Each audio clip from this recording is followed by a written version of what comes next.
In Wolf Hall, if you remember, there's a brilliant speech by Mark Rylance as Thomas Cromwell, where he gets this poor benighted nobleman on some kind of palliasse and says to him, look, you think that the world is about castles, jousting, knights, armour, monarchy, prestige, feudalism. In fact, mate, it's about banks, and I can switch off your nightly world tomorrow if with one message to my friends in Amsterdam. I summarise.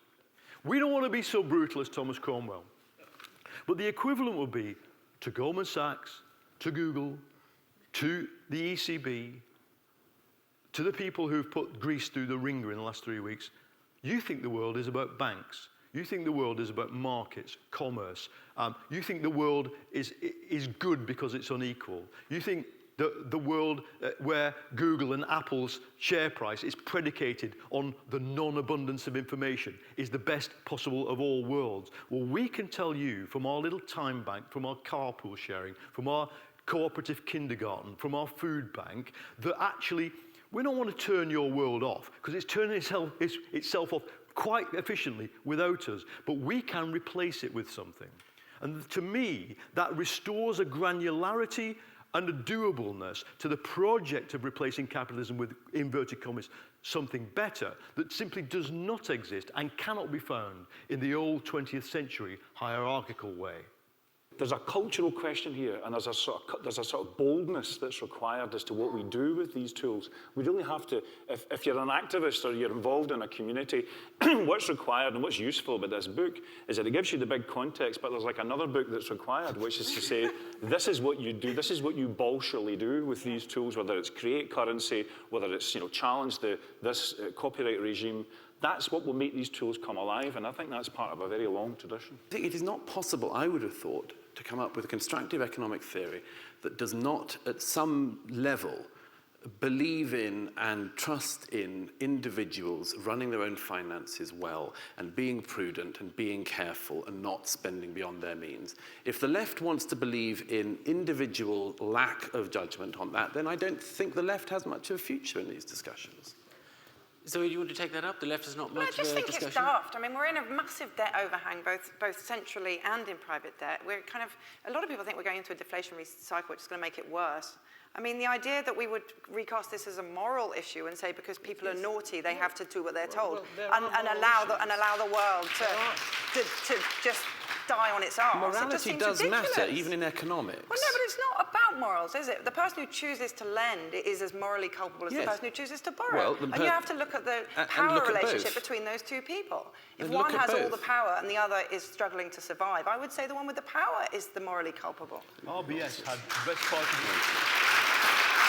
RBS had the best part of $1 trillion written off, And so have numerous countries in the world. Italy, for example, of rural economy, very highly skilled people going out and trying to build blockchain, innovative projects. But those projects are being nurtured and funded by the same VCs that are also just centralising its servers, creating incredibly monopolised models. So the whole internet architecture, I think it's a first draft of what we could have that's much more decentralised and empowering ecosystem, and then that would help business models that actually are about sharing and collaboration. Is there a possibility, and I'm being really practical here about how we get to post-capitalism, is a Jeremy Corbyn-led Labour Party exactly what's required, if not in and for himself, but at least maybe as a tent pole around which to amass progressive forces such that certain arguments that might not be relevant until for 20 years can be started? Can I just give you a one-sentence answer to which I'd prefer, where I think the locus of the question should be? Wales, you stop at Scotland, Wales has a political setup that is effectively very open to the idea, actually, of it. The people who have power in Wales are very open to the idea that it's the first post-industrial economy.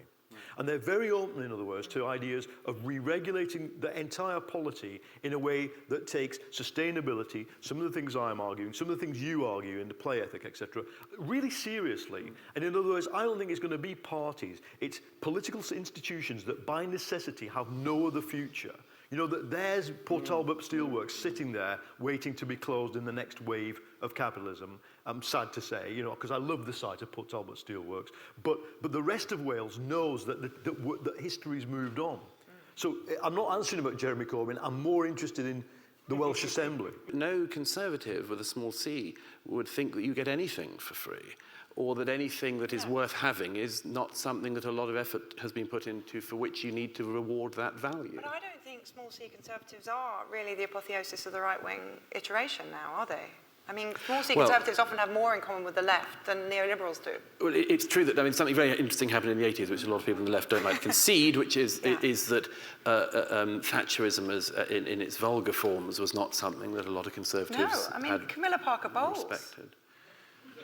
What about her? She absolutely hated Margaret Thatcher. We don't regard her as one of our leading thinkers. Oh, I thought you did. The audience want to know the answer to the question, has capitalism had its day? Zoe, 60 seconds, starting now. Yeah, well, no, look, I think it's had its day in the sense that I agree with the book. I do agree with the analysis, and I do agree with the impetus. What I suppose I'm more preoccupied with is the mechanisms between diagnosing the kind of problems and mobilizing.